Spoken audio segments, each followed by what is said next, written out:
Here we go.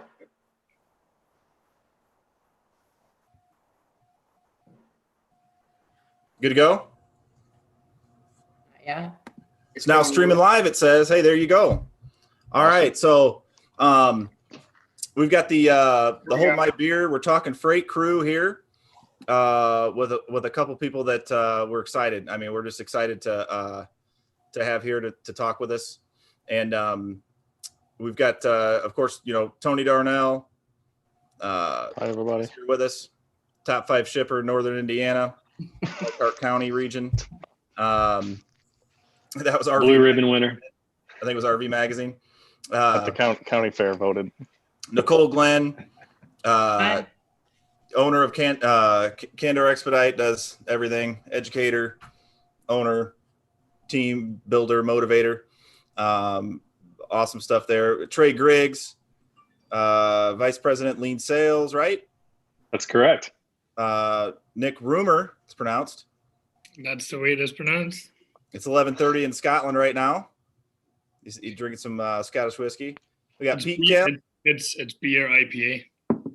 We got Pete Kempf, financial advisor, former football coach here with us, right? Sure. And you're doing do speeches as well, like motivational speeches and a little bit everything here and there. Yep. And then so we've got hang on a second here. So let's start with Trey. Trey, why don't you talk a little bit about your background, what brought you to where you're at, and what you've seen? That's a pretty long story. We'll try to keep it really short. After 10 years of being a high school and middle school teacher and youth pastor, I got into sales, did door-to-door for 15 months. Worked with a recruiter that got me connected with DAT out in Portland where I lived. That's how I got into transportation, and I've been mainly in tech sales and transportation with a couple of different companies, different opportunities, and then had the opportunity recently to come on board with Lean Staffing Solutions with a new division called Lean Sales. And I'm the vice president, so we're running the whole organization, just getting it up off the ground and having a lot of fun doing it, doing some great things, and just working with some incredible people. So it's been quite the journey, quite the career to be here, but I love what I'm doing now. And mainly the reason why I'm so passionate about this is because my experience in sales and what I see in other companies is that sales is just something that they don't really figure out. They don't have the structure in place. They don't necessarily have the right tools in place. They don't know how to hire for sales. It's a unique position within a company. And so we're working to help companies become world-class sales organizations. Nice. Awesome. I was going to say, I agree with that. That makes sense. Yeah, I would agree too. It's well, Maybe we can have another show on that. Just saying. We should. That's a whole nother show. It's a huge topic. Yeah. And it's funny to me because you look at the evolution of companies and they usually start with a product or an idea. And then they, try to, service that with customer service or something like that. They need accounting to be able to collect money and pay the bills. And then at some point down the road, they try to hire people who have a good sales track record and just hope they can figure it out. And that's just kind of just hoping that it works out. And it usually doesn't. You burn through salespeople, they stay for a while and they leave. You burn through leads, which is just hugely detrimental, and you lose the opportunity cost of time. So we're just trying to overcome that and say, hey, listen, let's do this the right way. Let's hire the right people. Let's have the right support in place. Let's have the right tools in place. Let's have a good script. Let's have good rules of engagement and anything else that really goes into making a world-class sales organization. Awesome. Very cool. That's good stuff. Yeah. Nick, why don't you give us a little background on what you do? Or I mean, you're into quite a bit, and doing it from overseas and still staying connected with everybody over here. And give us a little background on how you started and what you're going with. Of course, like the same as Trey, I will probably keep it short because I can talk for probably an hour and then everybody needs to hop off. Yeah, so I've started quite young with actually design and wanted to be a cartoonist. That's what I wanted to be, and done loads of marketing and design throughout college, university. Traveled overseas, traveled from China, lived there for 6 months, worked in Germany, worked in Dubai, worked in UK, and then now Scotland. So I call Scotland home right now. And of course, I'm originally from Holland. That's where I was born and raised, and run multiple companies. I'm involved with loads, mainly about sustainability. That's kind of like the red line through everything I do. and with Cybus 21 is probably the biggest one that I'm working on right now, with an awesome team behind us, and that's just blowing up at the moment. Where we're saying, you know what, guys, we've got electric vehicles, we've got hydrogen, but what about the additive? So we're the additive camp. If anybody listened to What the Truck, we were on there as well for a bit, and we're just what we're trying to do is not just save the planet one,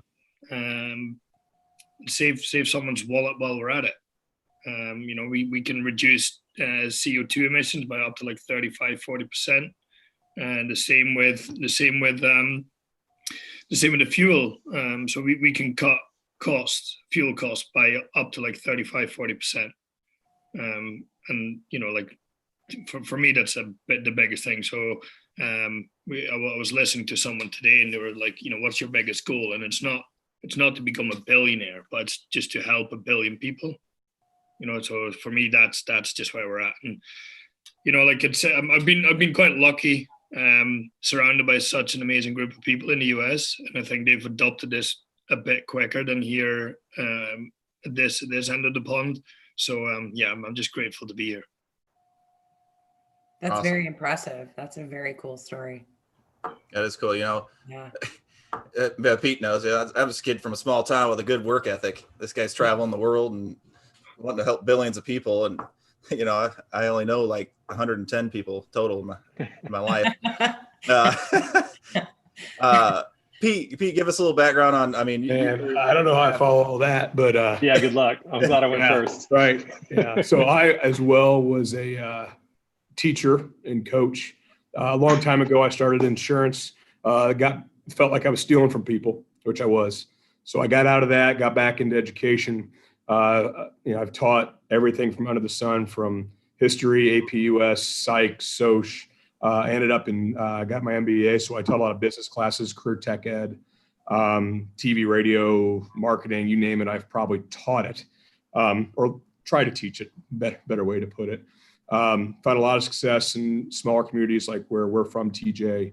And then about 3 years ago, it was kind of ending down phase in that part of my career. Became head football coach at our high school back where TJ and I are from. I've had success as a golf coach in a previous life, a big track and field guy. And then I became a head football coach, which was always kind of the goal in that realm. And we took one of the single worst football teams in the state of Indiana, had won 5 games in 6 years, to a top 10 team in the state and close to a sectional title in the playoffs. So God had called me back home, and I fulfilled what I think I need to be fulfilled, and it was time to move on. Very fortunate when I decided to step down. I had options to go kind of all over the U.S., to say the least, and just by dumb luck, we have a firm called Credent Wealth in Northeast Indiana, which is a headquarters. We have offices across the U.S. in Michigan, Texas, based out of Auburn, and we are a $1.2 billion fiduciary. And we grew in 2014 from 65 million to 2021 to 1.2 billion. So we have grown quite a bit. And it comes to that sales strategy that Trey Griggs comes from. And like today, I had lunch with, a small business owner who works in manufacturing. And what we believe in, and kind of what my background is we're just about connecting dots. We don't sell anything, no insurance, no annuities, no plans for XYZ. We are dot connectors, and we help people get connected to find success in what they choose to pursue. And along the lines, when we have an added value of money management or retirement plan management, we're planners. And that's what it really all comes down to. And the people we manage starts at $5,000. Goes to with our largest accounts ranging north of 75 million. So we've designed systems to work with any American who wants to pursue that financial freedom piece, anybody. And we've built those systems down, and the fact that I get to execute those systems and improve in processes, because when you come from the world of coaching and you come from the world of sales, it's about building that process, executing that process over and over and over again, and make sure it's applicable to a wide set of people, no matter if they have 5,000 or 70 million bucks. And that's what I get to represent right now. And it's been a blessing, and the people I've get to meet and the articles I get to write, and people like TJ dig up old YouTube videos of me screaming at kids, and it gets me on shows like Hold My Beer. So here we are. Well, everything you guys have said has been like the recipe for success. What do you, does anybody have anything that they want to specifically say that is, this is what did it? This is what got me there. How do we create that winning culture? Want to take a stab at it first? I'm going to think on that for a second. Someone else go. I would like to ask Nick, because you're in a multi-dimensional concept with many companies. So you're not only running a culture in one company, you have multiple companies happening at the same time. As a business owner, for myself, I'm very involved with the company that I own. So I can imagine having it split multiple ways to give all that attention. So how do you do that? Love that question. And I needed to learn that the hard way, because I think when I first became the first business I started, I failed miserably in being a leader, a coach. I've always played sports very high level, soccer, as you guys call it. We call it football here, but yeah, so soccer. Competitive, really, really competitive, and I took that competitiveness with me into business. But I always, as good as I was in the field, making sure that everybody had their role to play. I didn't take that with me into my first business, and it failed because I thought I needed to be standing there at the top rather than amongst everyone. And I think that was the biggest learning curve, where I was blaming everybody else except for myself. And I would say the biggest thing is, like, if you can do it with one company, you can do it with multiple, making sure that, you know, when you're playing chess, or whatever it is. So like, just take chess for an example. Every piece has a role to play. It doesn't mean that one is more important than the other. And I think if you do that in business, and if you're like, today I'm in business A, you know, I'm there, but I'm the same as everybody else. I don't sit anywhere else. I don't have my own office. So it's these kind of things. If everybody think and knows that they've got their own role to play, and it's a team effort to get to victory, then everybody has that same vision. And I think that was the biggest thing, making sure everybody has the same vision. And then from there, like, I don't need to be there all the time. And that's the beauty of it, because everybody else has the same vision, as working as hard as I am. You know, I wouldn't say that I work harder than they do. And that's the secret to success for me, I think. That's awesome. I think that's a good point that you touch on, Nick, when you talk about being a leader in sports and then in business. And I think in sports, I think a lot of times being a leader, you lead by example, of course, but, you know, I think being vocal is also a big thing. I mean, Pete, you know, when you're on the field, you know, you got to be vocal, right? Talking. And I actually was, when Pete first started, strength and conditioning coach, that's what I had started my career in, is you know, athletic training, sports medicine. And I remember him saying one time, he's like, "No, that's a strength coach. I'm yelling. I got him fired up. You know, I'm loud. I'm right there, you know, loud and yelling, but it's almost like a different, you go from a vocal leader to almost the opposite, and I learned that the hard way, right? Almost from being vocal to stepping back and listening more than anything. And it's a little bit of a transition. It's a different type of leadership. You're still always going to lead by example, but it's that tone, you know, where you're at. You know, in athletics, it's a kind of a mentality of, you know, bringing everybody up to your level, right? Wanting them to play at your level. And you do that in business, but at the same time, you're also you've got the ability to then actually maybe not bring them to your level, but bring them to their max level, whatever their strength is, depending on the chess pieces. But yeah, like I think, and I don't know if Pete can file for that. It's almost like you need to understand the people around you as much as you need to understand you. Because like if you do a sport that's just say it's sprinting or whatever, and it's just you need to focus on yourself. That's it. Easy, right? There's no one else to think about. When it's a team sport, you need to know each and individual player, like in and out, like on the pitch, off the pitch, whatsoever. And that's when you can coach them their way, because it's not your way, it's their way. Mm-hmm. And I think that like yeah, because not everybody will, when you go down a shouting route, that some people get fired up and some people will just like crumble, and it's just understanding how people like will work as a team, I think. Yeah.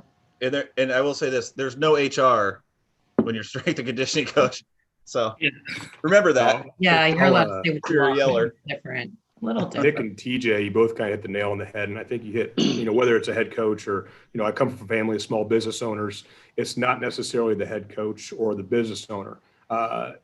They drive the brand, they drive the idea, they drive the mission of what that company really lives. And it's the same as a salesman. You live your mission within the mission of something larger, and you understand your role with that. And it's as a business owner, head coach, whatever it may be, in that role of leadership, you just set the tone. And then the most important people you surround yourself with is that second tier. And I love talking about mission because, when you, whether it's your household mission, your company mission, your personal mission, whatever that statement is, it's about who supports that mission around you. And, TJ, I think you've been over the years an advocate of mine, and you're a better salesman of me. And I'm blessed to have that than I could ever be for myself. So what Nick talks about, I don't have to be on the office, because he knows and understands that second level of what builds his mission, what builds what drives his company.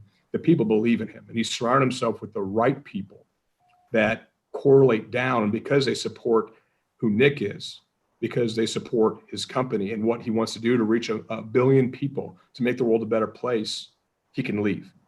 They live that idea. And those people are actually better, more effective at selling what Nick wants to do than he is himself.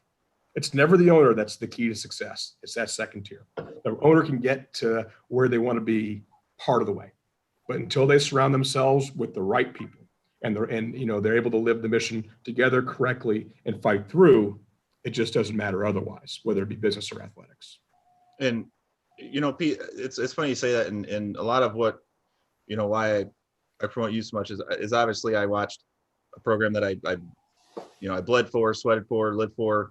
That was top, good, go way down, and it was tough to see, and then seeing somebody I knew that was good come back and that touches me personally. So when you talk mission, with a team, one thing that I also liked about you as a coach was it wasn't just, hey, buy into my mission as a team to win. It was buy into my mission as a team to win, to become better people, to be better men, to be better morally, spiritually, whatever, in the community.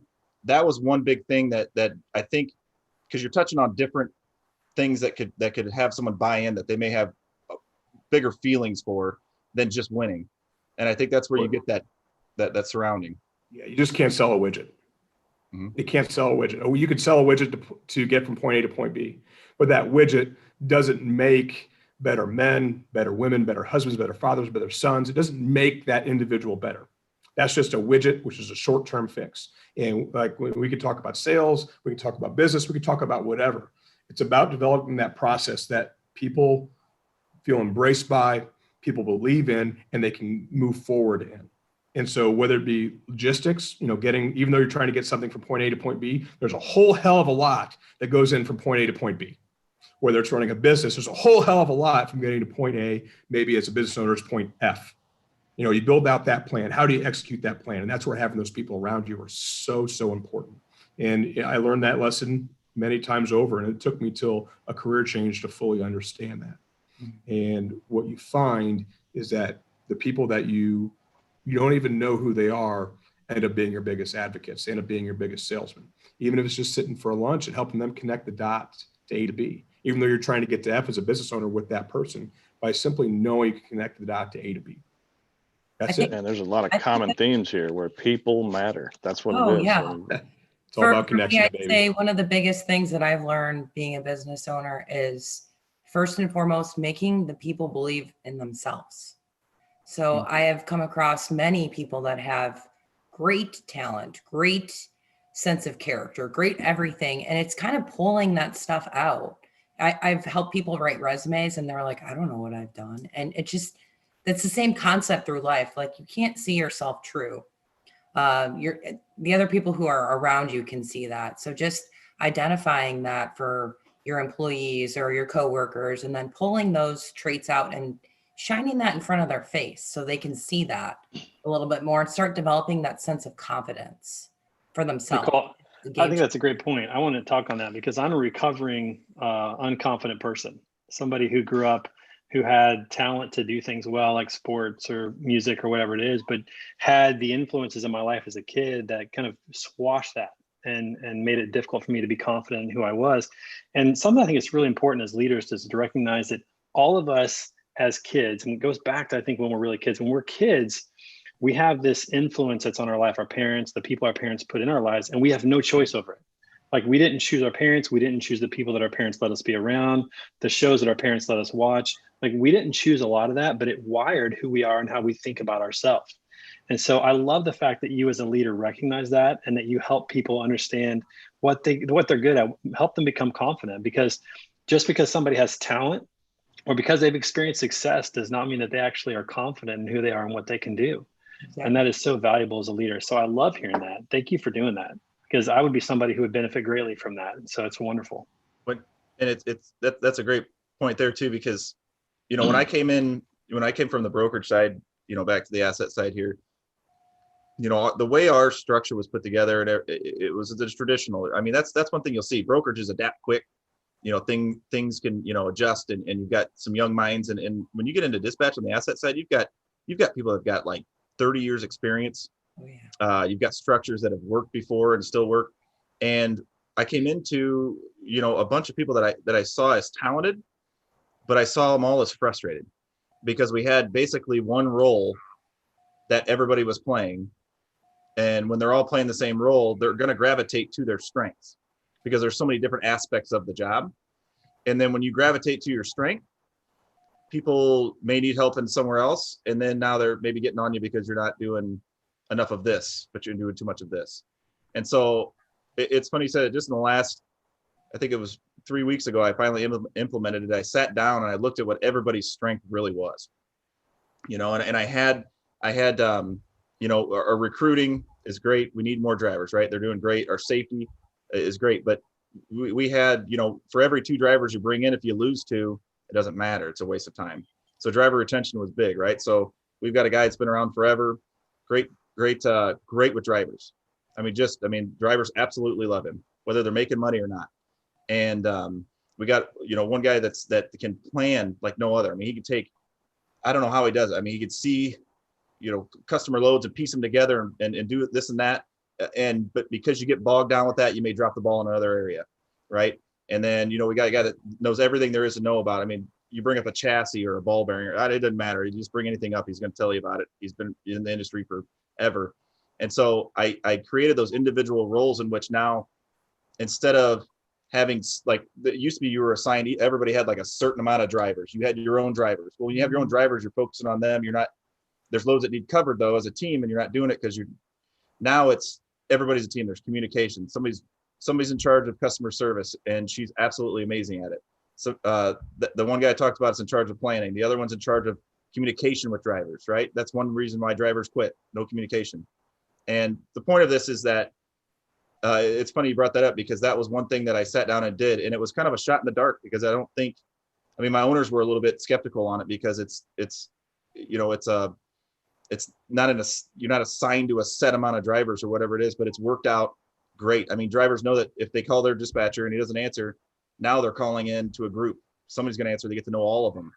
They understand how appointments are made. They understand the customer better. They understand the plans. And I've seen such a difference in everybody. There's no frustration. They're just taking control of their role. I mean, right. They're just so excited about it. And they're good at what they're doing. And I said, listen, guys, I'm good at processes.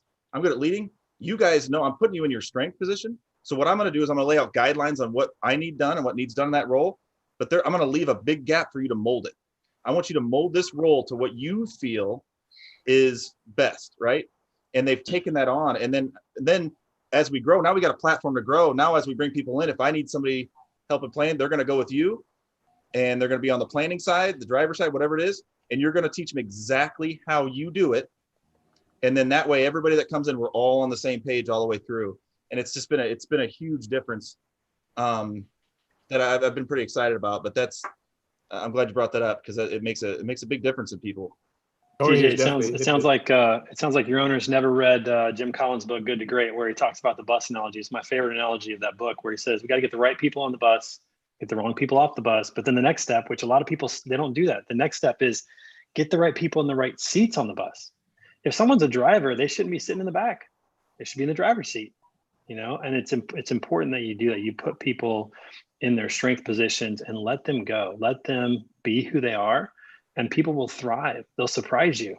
They'll do much better than you thought they could do if they're in that right seat. That's the role of a leader, of a coach, isn't it? Because I remember when I came through from juniors to seniors in soccer, and I was always a striker, right? That was me. I was fast, agile. I was like, okay, so that was me. What did my coach do? He put me in defense. I'm like, why? Like, so I like frustrated and everything else, and like I didn't understand, but he did, and like eventually I understood. But I think that's the biggest point of a coach, of a leader. Like, they see things in you that you don't see yet. And that's a strength, a skill, I think, that you need to develop. And because sometimes, like, I prefer someone who has an amazing work ethic over someone who has degrees or has whatever it is. And that's the same, like, qualifications, or I've played here and here. Okay, that's fine. Still prove yourself. Working hard is like beats talent like any day. Tim Tebow. I'm hearing a lot of He's got the quote. Empowering people to do what they're good at, and then trusting them to do what they're good at, along as though everybody's on the same page, following the same common mission. So Pete, great leadership. Pete, how do you see that? That's something that you had to do daily. Again, you keep hearing every game. Tony Tony's hit the nail on the head. It's all about people, right? But what differentiates great leaders versus managers are the fact of understanding those people. And Trey is right. He talked a little bit about his background, about what makes an individual. And I think the whole idea that a couple things. One, the idea of tabula rasa is BS. That's not a thing. Like, you're born, you want to understand where your employees come from, what their background is, and you can give them the DISC assessment. You could do the Myers-Briggs. You could do the Gallup strengths. You have all these different testing modules that allows you to understand some parts of people, but that doesn't matter unless you understand their story. And one of the Jim Collins books, so much of that rings true today. The next one I love to read and I'd recommend is Malcolm Gladwell's Outliers. It's about understanding the history, culture, education, that entire background, and understanding your moment in time, what's going on around you, which you can only define so much, but by understanding those about the individuals that you surround yourself with. And we talk about, are they hard workers? What are they good at? And how do you put them in the driver's seat, right? Like, as Trey spoke about, and what Nick spoke about is getting them in the right situation. So again, when it comes down to it, the difference between a manager and a great leader is understanding the why behind the who, and where to put them in the seat to make sure that they're successful, not just for you. And there are a lot of people who are successful that are unbelievably selfish. So once you figure out the why and the who, then you better understand if they fit your mission, your company's mission. Whether it's an ideal client profile for me, if they fit my mission. So I'm not going to work with anybody, because if I work with several small businesses. So because that's, somebody I work, specifically with, if there's somebody that I don't feel mesh with who we are together, then I'm not the right person. And I much rather forego, I'm never commissioned, but a salary bump or a bonus, because I don't get that as a client. I will live with that and sleep well at night. And by surrounding yourself with the right people, why, who, right seat, you find success. And it's not a hard recipe. And this takes time and effort. So if you guys had to identify, I kind of want to ask all three of you this question. If you had to identify three important things that define a culture, we've obviously identified them as the leadership. What other things come to your mind when we're talking about creating a strong culture for a company? Well, I was thinking about this when Nick was talking, and I wanted to make sure I got it in. But I think people are innately drawn to excellence. They gravitate towards excellence. They're inspired by it, by greatness. They want to be around that. And so, to go back to what Pete was saying, if you have a leader who is striving for greatness and excellence, and they have a second layer of managers, I think of a football team. Think of the Kansas City Chiefs, for example, my team. Go Chiefs. You think of them, they have a phenomenal coach, but they have phenomenal coaches as well underneath that are position coaches, and they're all pursuing excellence. I mean, Andy Reid has produced more head coaches in the NFL than any other head coach, meaning his coaches became head coaches eventually because he helped them, he trained them, he pursued excellence. Everybody will say that nobody works harder than Andy Reid as a head coach. He's pursuing greatness and excellence. His coaches are pursuing greatness and excellence. So then you end up with players that want to be great and want to be excellent. And then the other key is this. You have a guy like Patrick Mahomes, who already at his young career reminds me of people like Michael Jordan, who what they said about Michael Jordan was this: he was the best player and he was the hardest worker. And Dean Smith once said, when your best player is the hardest worker, you never have to worry about anyone else's effort in practice. Because how can you complain or how can you not do something when the best player is doing it? And you watch the documentaries of Michael Jordan, the ones that just came out, and he said, I'm never going to ask you to do something that I'm not going to do myself. Right. And that pursuit of excellence, the pursuit of greatness is so powerful in an organization. It permeates the organization. It's just infectious. And so when that starts at the top and people are pursuing that, then it makes all the difference. And here's the kind of kicker of the whole thing. Everybody knows what excellence looks like. If you ask me what being an excellent dad looks like, I could tell you what it is. But that doesn't matter. Am I doing it? Am I pursuing it? Everybody knows what excellence looks like in their place, in their position. It's whether or not they're pursuing it and chasing after it. And it starts at the very top and it works its way down through that second layer like Pete talked about. So to me, pursuit of excellence is critical for winning culture. Jim, I had two things. One, I love the fact you get that Michael Jordan reference. Michael Jordan was the right kind of asshole at the right time.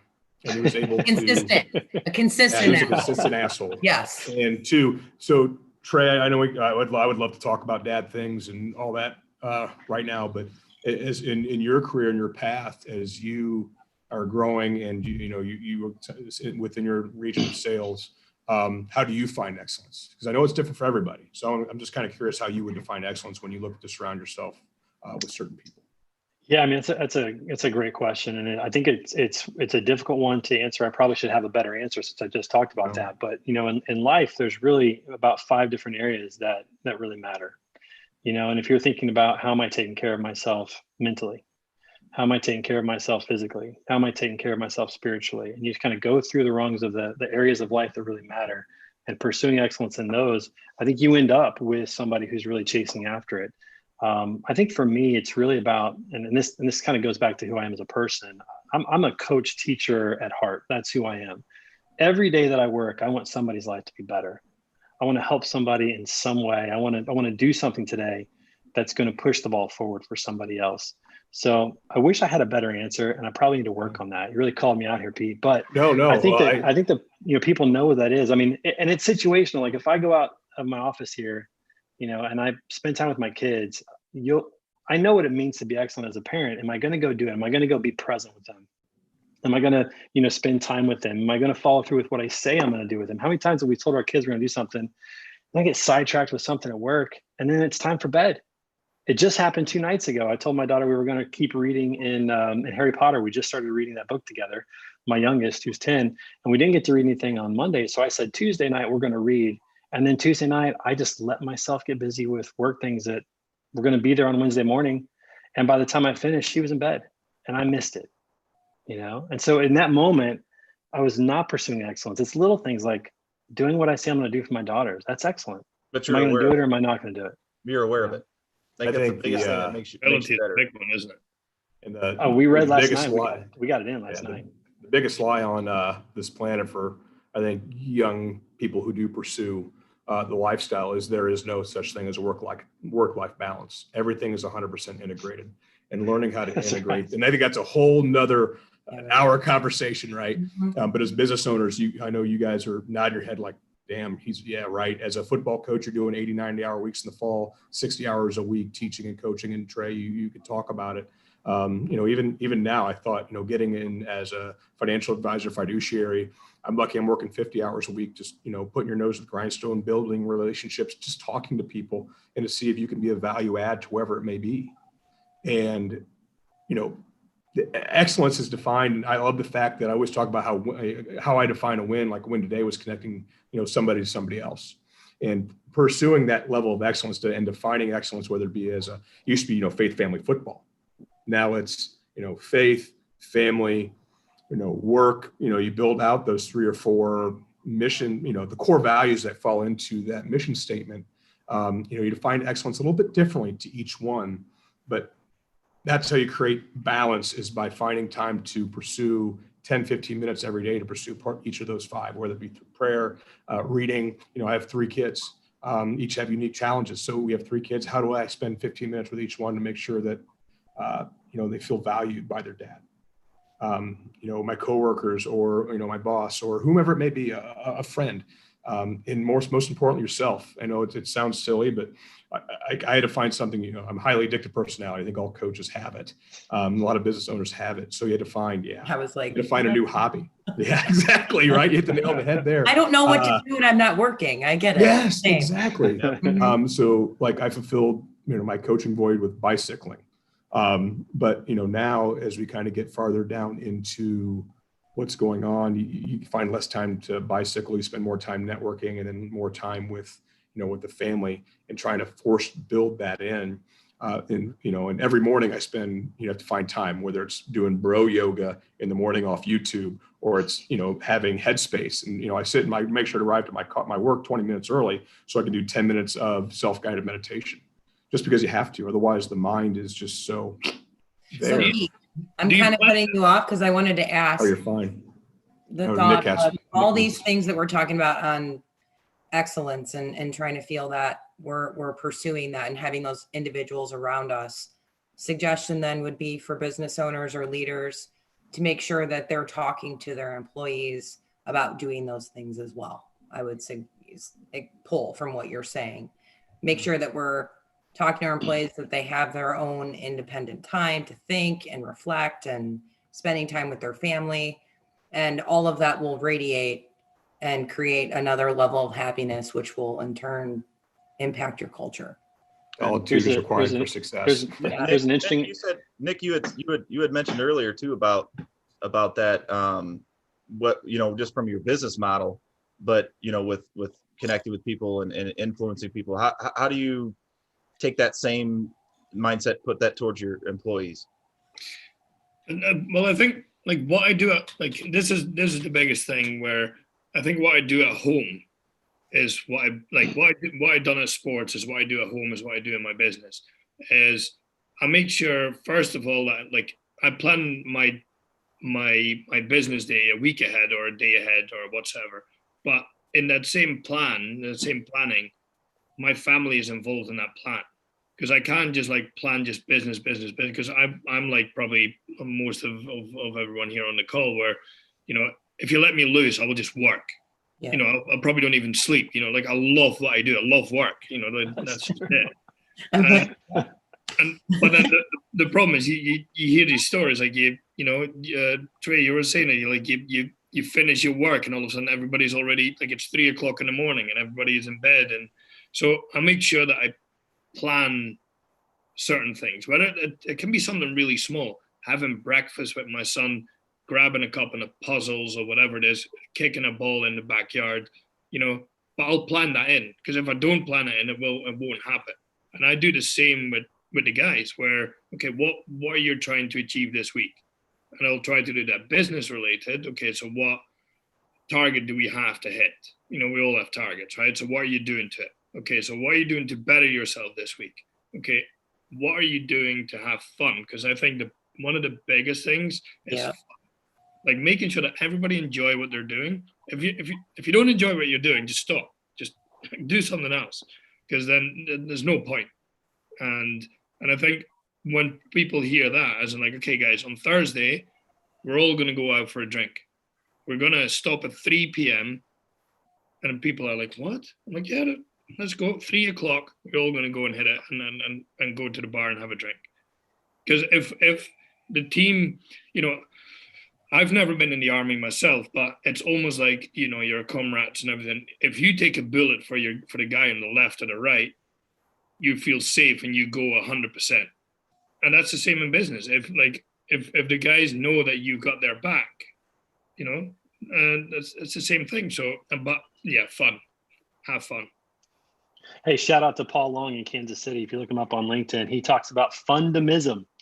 And that's everybody figuring out what they actually enjoy and doing it because it makes the rest of their life more productive and more enjoyable. So shout out to him on that. But I can totally attest to Nick. I'm getting text messages at like 8:00 p.m. Central Time, so we can all do the math. And Nick ain't sleeping. see, that's Scotland. Scotland's cool.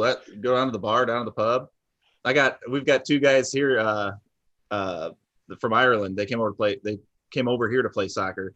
And the one, while we were kind of growing and we were doing a lot of expedites, he had to go back over to Ireland until he could get his actual citizenship. And he was saying that, like, man, your numbers were huge today. That was awesome. He's like, oh, you know what, man? He's like, I went down to the pub and sat down there and he's, down at the pub just booking freight. He's like, next thing you know, I got a couple guys around me. We're all talking and they're all watching him, booking freight. It's just like a thing, that like it was normal. He's walked down the street to the pub and booked a bunch of freight, and it's like, it's a different type of a pub. I mean, it's a community, it's a group, it's a safe, like you said, your place to go. But I think I always thought that was cool.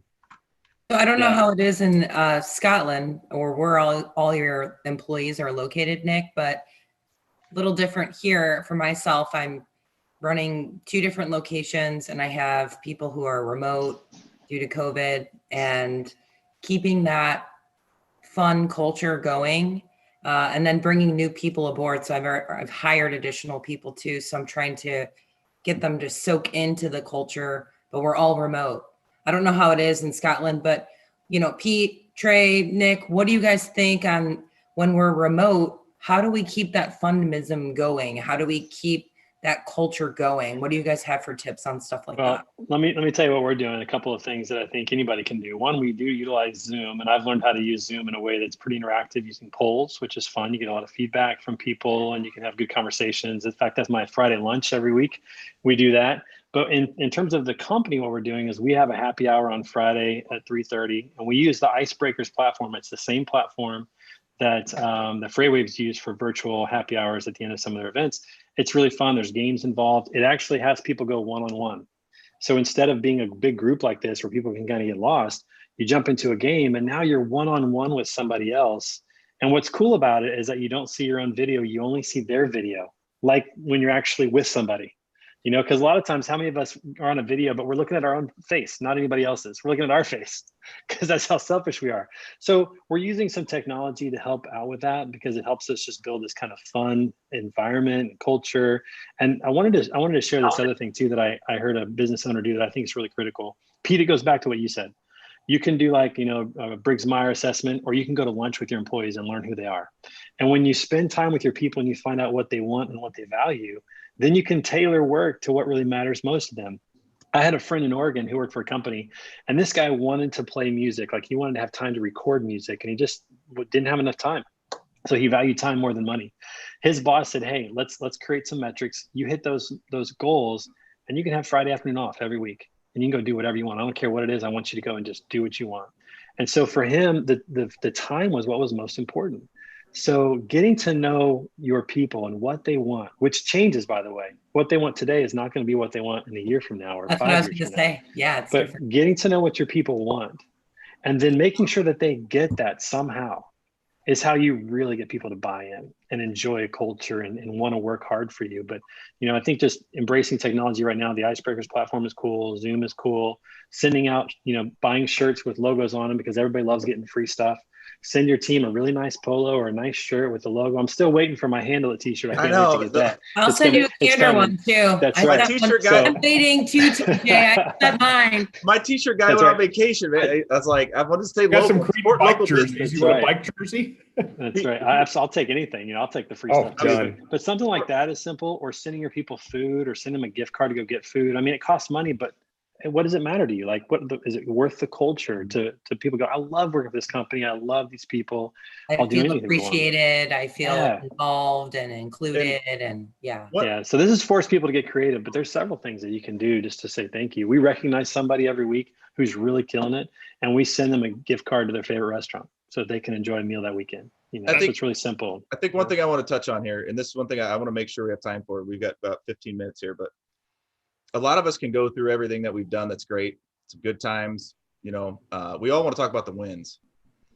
And, you know, for me, what I've always found is, you know, a winning culture a lot of times is, and really how to judge it is how you get through the bad times, how your team responds, how you respond to get your team through the bad times. I had my when I first ever during the COVID thing started posting on LinkedIn, my first one ever, I just dropped some facts about how many trucks had flooded the market. There's a lot of people complaining, and I ended up having 18,000 views on this post, and I didn't have hardly any of the connections I have now. And all I did was say, you know, what are you doing as a broker to find the right kind of freight? What are you doing as a manager to do this? What are you doing to provide solutions for your team? When the market changes, that means we change our mindset. You know, it was in a time, you know, down, you know, when everybody was, you know, down complaining, rates were a terrible low. And it got me thinking, it's almost like people are looking for that leadership or that response more than. And I will say that, you know, having the winner, it takes a lot of work to build that winning culture, but I think it really shows how good you are when you can sustain it or even grow it during the bad times. And, you know, one big reason that me and people, not just in our community, but just all around the area and all over, you know, have a little bit of a connection with Pete Kempf is what, you know, what he had went through. You know, he had built that winning culture, and, you know, had dealt with a, you know, unexpected loss of some players. And one thing I wanted to get to, Pete, was to have you touch on what you did, because that's something that makes every leader better. What you really focused in, what you drove home on, keeping that culture, keeping that positive mindset through something like that. Okay. So, you know, I'll tell you what, I'll go last because it's a hard story to tell. So if Nick or Trey want to discuss, because when it comes down to it, every person is shaped and molded by their experiences. Mm-hmm. So through hardship, you are forged into something greater than yourself if you accept it and allow it to happen and push through. So if Nick or Trey, Nick or Trey want to share a story about how they kind of forged themselves through something or a loss, I'd like to open the floor to them. Well, here's what I would say, and thanks, Pete, I appreciate that. But here's what I would say is, to any leader, the best thing they can do is to spend the good times working hard, building relationships with their people. Like, that is the main focus, because it's the relationship that helps get through the bad times. Think about a customer, you know, vendor relationship. If I know my customer and he knows me really well, you know, I know her family, I know his story, whatever it might be with your customers. If you know them really well, they know you, and you've bonded, you've had fun together, you've started to do life together. If you can build that bond with a customer and then something goes wrong, which something will go wrong in the relationship, then you can go to them and say, hey, this is what's happening. We're gonna work on it. We'll get through it together. And there's a feeling of comfort and buy-in to that helps get through that tough time. Same thing with a company. You know, if you get to know your people and they get to know you and they know you care about them, they know that you've invested time in them. Then when things go bad, you can be honest with them, number one, and you should be. And then they're more willing to stick with you in the trenches, you know, and get through those tough times. I remember that with, you know, my basketball coach in high school. He's the winningest basketball coach in the state of Missouri. He passed away a couple years ago. His name was Bud Lathrop. Winningest high school basketball coach in the state of Missouri, 955 high school wins. They only play about 25 games a year. So do the math. I mean, incredible success for a long time. I was a part of his first losing season in 27 years. So just think about the success, and now we're part of the losing season. And it was miserable to be a part of this, like to grow up in a community where the basketball team won 4 state championships, 11 district titles, you know, 27 conference championships in a row, leading into my junior season. It was a bad season. We started 0-5, and it would have been easy for us to all fall apart. But that guy had been building into us for years in the summer, in open gyms, driving me home, from practice and all these things, to where we knew how much he cared about us. He knew how much we were investing in the program, and we worked through it. Now, that year was a losing season, 12-14, but the next year we all came back. We won 3 tournaments. We finished 20-6. We had a successful year, but it was the difference between a program that's bad and stays bad versus a program that has a bad year and comes back. And it all had to do with the fact that we knew how much he cared about us, and he'd been pouring into us for years and years. And then we hit a bad spell. We just weren't good. And it took a lot of work to get better, to figure it out. I think that's applicable to business. You spend your time getting to know your people. You make sure that second level of managers spend their time getting to know their people and knowing what they want, knowing about their family, truly caring about them. And then when you get in that foxhole and it's rough, nobody's bailing. And I think as well, it's cliche, right? Like saying the sunshine after every storm or after every rain. That's like the road never stops. So it's not like if you have one bad season, it doesn't mean that the next season will be bad, or the next game will be bad, or the second half will be bad.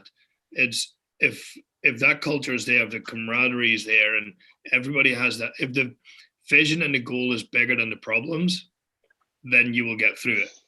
So and I think like if that's there, and I'm not saying everybody will always pick that up, and there will be, some of the sheep will be left behind, and that's unfortunate, but that's life. And as long as you can do that with your head held up high, then that's not an issue. Some people will come and go. That's fine. Sometimes even your best salesperson or whatever it may be is they will come and go. But the vision, your goal is so big, that's like COVID. Perfect scenario. I don't think there's anybody not affected by it, right?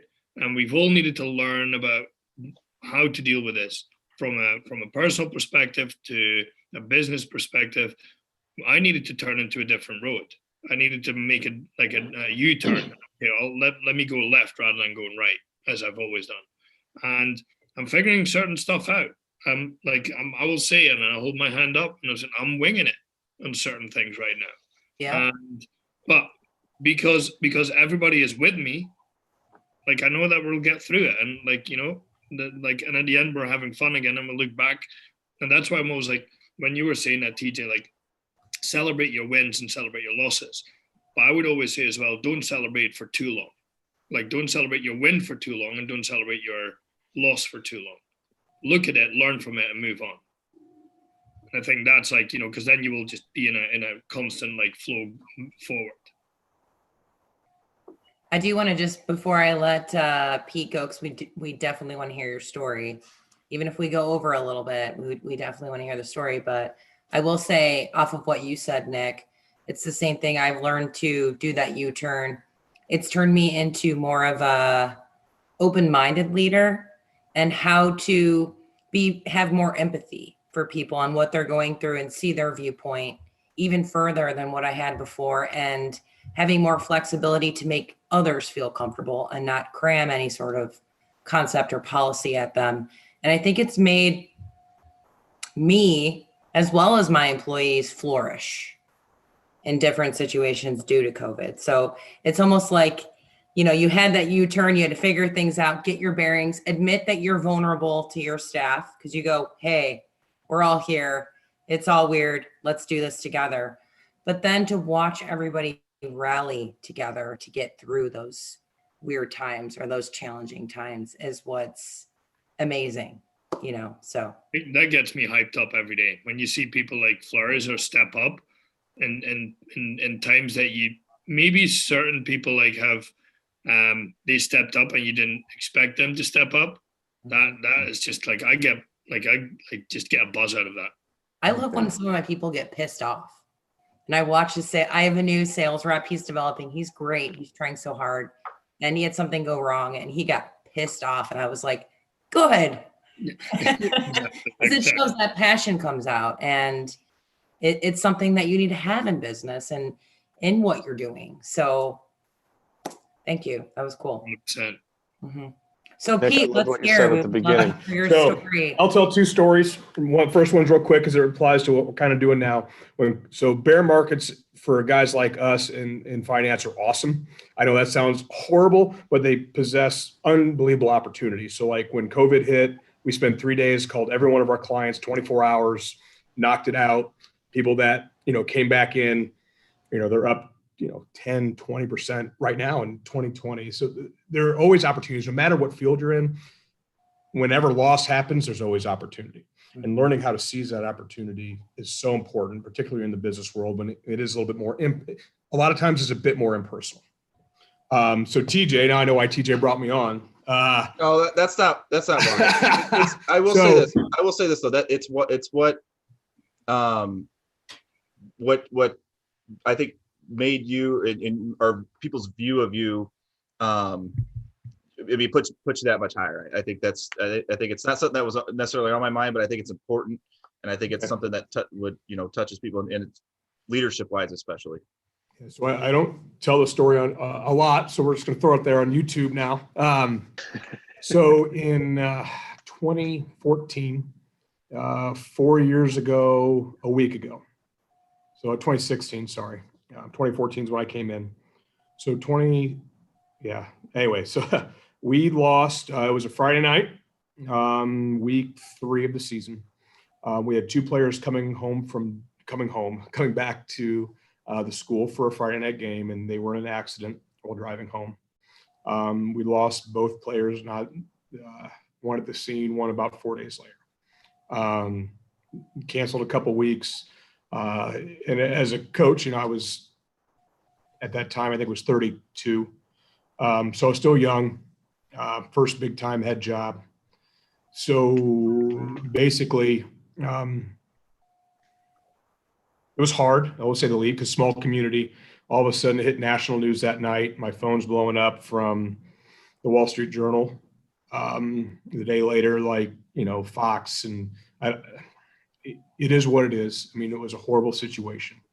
And we always kind of talk about forging yourself through. I'm not going to relive the scene in detail because we've got 3 minutes left. So we'll go a little long. You can tell your story. Do not worry about time. So, we can talk, the days after you're there for the kids. The days thereafter that, we're there for the school. And then whether you know it or not, and at the time I didn't know it, I just did what I thought was necessary. And you're kind of thrust into a situation where you're put in places that you're uncomfortable. You don't know what's going on. But, it's all kind of a blur.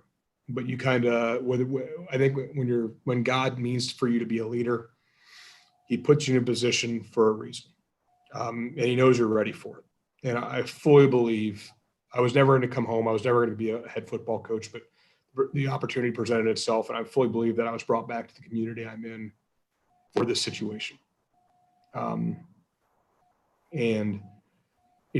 we had to step up, whether it be, youth ministers, organizing the news, organizing trips to the hospital, organizing other people to come in, the ungodly amount of donations and how to handle that. And I got I've started a couple and managed a couple non-for-profits over the years for booster clubs and such like that, doing that kind of law and, finding the right lawyer and building connections. And that entire process was about, best mitigating responsibility to the people who can best help, making sure I was available to the people who needed me to be available. The biggest mistake that I made is, in order to be emotionally viable to friends, family, kids in the school that had nothing to do with the program, but believed in us and our mission, community members the same, other teams in the area who wanted to vouch support for us across the state of Indiana, and some in Ohio, some in southeastern Michigan. Communicating with them about what they could do to help. And it was, in essence, it was a logistical nightmare, but there's no other choice but to succeed, because that's what people needed of me and the people I surrounded myself with. As a young leader, in that role, you got a quick education on what needs to happen. And it was never the hours. Like, it wasn't the hours from, whether it's midnight or 1 a.m. or the phone calls when they come in from kids. It was, live that life in higher purpose and of service of others. And you want to be a great salesman. You want to be a great business leader. I mean, that's it. Like, if you can embrace that and continue to grow and embrace those around you to help them accomplish their mission within your mission, it really is that simple. And by caring about those around you, and without going in too much detail about, I was able to pull that off consistently for about 6 months. February, March, I finally, because I had not taken care of myself. So Nicole, when we talk about caring about ourselves, this is what it's about. Because I took care of everybody else and not myself and not my family, we're still dealing with some of those repercussions today within our household. We're a hell of a lot stronger where we are now, 3 or 4 years later. But we're still kind of figuring out who we are, where we fit, and rebuilding. That I was full of false bravado. I was uber confident and arrogant, hugely successful in track and golf, as a teacher, as a young community member. Like, I thought I was killing it, and I had the stats to prove it, but it wasn't what it meant to be. That's who I wasn't meant to be for those people at that time. And I kind of broke. I'll just say that I kind of broke, and we're still kind of in that process of rebuilding. Doesn't mean I'm not effective. Doesn't mean I'm not good for other people. It just means that, we're in that constant growth. And we carry the motto I used to carry before with my family was, "It shall be done." And it was very short-sighted. It's like, here's our goal, let's go do it. It wasn't mission-based. It was widget-based, as I kind of referenced earlier. Now we carry a family mission called Always Undefeated. That no matter what my wife and I and our family may encounter, whether as working for Credent as an advisor, if I can't be a value added or I get a no, that's okay. Because at the end of the day, dadgummit, I'm going to come back. I'm going to continue to kick ass for my wife, for my kids, for my community, for my company, for whatever board I serve on, wherever I may fit. I keep talking about myself because I guess that's kind of what the story is about at this point. I'm damn well, I might be broken, but I'm going to come back better than ever. And it kind of drove the reason why I got out. And Nick, you talked about, sometimes you have to leave sheep behind. Where I had to grow as a leader is in the last 2 years in particular, I tried to save too many sheep. So even though we had reached success, we were first back-to-back above 500 seasons in 20 years. I was trying to save too many sheep, and it was a detriment to the larger need of the program and the school. And I was too spread thin. I'd done too many things. I was doing TV, radio, business department head. So I was like setting up for a TV, radio broadcast 20, 30 minutes before kickoff of a football game for a school of 1,200 kids. So I tried to compensate. And by compensating, I was taking care of too many sheep and not taking care of myself and my family, which is why I had to step away. But it opened up so many doors that I think God intended to open for me. I didn't apply or search for anything, but it's there for a reason. And we're all on this earth for a purpose. And I think if you just pursue self-excellence, live that mission, I think Ron Cook, who TJ could probably talk about, good things happen to good people. I heard that growing up all the time. Good things happen to good people. You got to believe in that just world theory. Some call it karma. I call it humbling. Yeah. So there's going to be things that happen in our lives.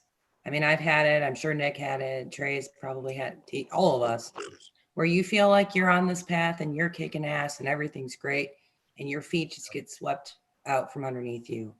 And sometimes you need that moment to humble you, to bring you back down.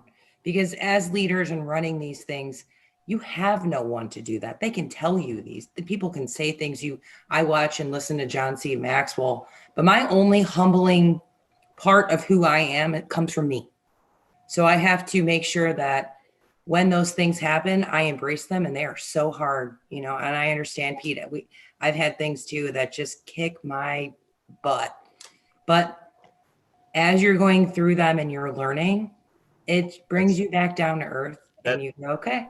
That's the biggest thing. That's the whole point of this show. That is the whole point of the show. And Pete, it's why I wanted you to share it, because it is very important, because as leaders, we want to talk about how we're going to teach. We want to talk about how we're going to put structures together, but we are not going to get better, and our teams are not going to get, if we're not still learning. Yeah. We can't become better. We can't expect other people to become better unless we go through the tough times, unless we throw stuff at the wall and see what sticks, unless we decide to do so. Earlier this year, I went through where I was cocky. I knew it all. I was going to go on and be a VP somewhere, and it was everybody else's fault, and it affected my family, and it was such a learning curve for me, because I started learning again. It was like I already knew it all. I didn't want to learn. I didn't want to learn anymore, because I knew it all. My processes work. I was taking on too much. I was taking on all this stuff, and until you get knocked down. Yeah. And even if you just knock yourself down, because you're realizing that, wow, that dude just said something that I thought the opposite, but he's got stats to prove it. He's like way more experienced. Wow. You continue to get humbled. And if you surround yourself with people like that, it makes you better. Because if you really look at it in business, you get a business degree or you don't get a business degree. It doesn't matter. And then you stop. If you really look at continuing education, to be a doctor, you got to go through all these years of education. Why? Because the risk is there, right? Your human lives, whatever it is. But why can't, if you want to be a doctor, if you come in as a basic level physician's assistant and you want to be to a doctor, you got to go through all of that education. Why wouldn't you have to do the same thing in business or as a leader to get to that top level? It's no different, whether or not you're human structurally at a university or you're just doing it personally. I think surrounding yourself with that and being humble, admitting that, hey, I thought I had it all. I thought I was on top, and I went through something that made me realize that, wow, I'm not there. It makes you that much better, I think. And sometimes it takes vulnerability. When you're vulnerable, you Mhm. need to have vulnerable. I can't even say the word. You guys get what I'm saying. To be vulnerable. I have words that I can never pronounce. That's one of them. But you need to be open to that. And like I was saying, you get your feet kicked out from underneath you. And I'm sure, Pete, like your life has changed in a different path. And the way that you will teach people when they are going through hard times and challenges will be completely different. And it may not even be today. It may be once things kind of register and soak in over years. Those are experiences that change you and change people around you. And I think that's the same thing when we're talking about hosting teams and doing all of these hardships that we go through, whether it's COVID or who knows, we don't even know what's going to happen in the freight market. Everything could crash here in the next couple of months. We don't know, but it's how we constantly go through those humbling exercises and captivate those people around us to follow the mission. The freight market is like a football season. You're going to get upset. You're going to go in thinking you're going to win. You're going to get your ass beat. You can either ride with the highs and the lows, or you could stay steady. It's the only way to make it through with freight. It's the only way to make it through with, look at the financial market, right? Am I wrong there? You just made an example there with what you guys did there, staying steady with freight market, with life, with anything. If you can get yourself to a balance and stay steady, and it makes you that much more solid. But you're going to learn the hard way. Whether it's extremely hard or a little bit, you got to be willing to learn, or it'll get you. You're not learning unless you're trying and sometimes failing. Yep. Well, I do want to say I want to share the book that Pete had thrown out there as far as a suggestion. I did take note of that. And then Trey, I'm going to throw out your icebreakers concept so that way people can take a look at that. Awesome conversation today from you guys. Great stuff, guys. Silence, because it's like listening. All three of you, fantastic. Absolutely. I thoroughly Thanks enjoyed for having being me on this. I wish we had another hour to get even more takes from you guys. I knew it was going to be. So. Each one of you. I can keep on going all night, guys. Nick's We'll have to do round two. Yeah. Well, thank you guys all again. I'll share those tools so people can take a look at them. And again, appreciate everybody's time. Thanks, guys. Thanks, everybody. Thank you. Thanks, Trey.